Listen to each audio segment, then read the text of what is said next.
Seneca Village was a town of about 400 residents that resided in what we know now today as Central Park, one of the biggest parks in the United States. A black town called Seneca Village was in that park, family. And guess who lived amongst them? Some Irish. What they said, about out of the 400 residents that lived in Seneca Village, they said about 50 of them were Irish families. So we know the Irish lived among us for a long time, family. We know the Irish have always played both sides of the field. In one instance, they were considered non-white. They were picked on. They were bullied by other Europeans.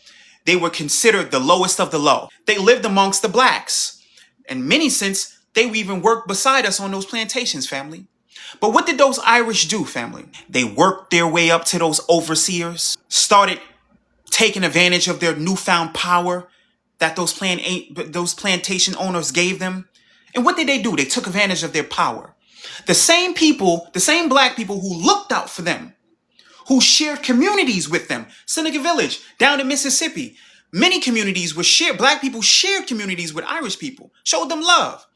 And the moment the Irish got a chance to amalgamate into whiteness, into whiteness, what did they do? They started joining white supremacy. In Seneca Village, what did those Irish do when it was time to try to move those black people out?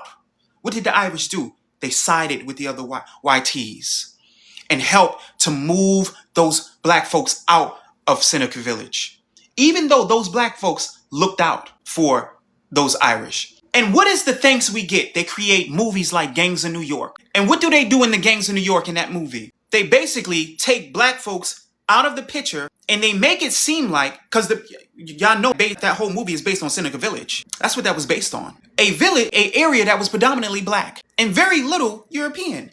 But in Gangs of New York, they switched it around and made it seem like Seneca Village was majority European and no black people were there.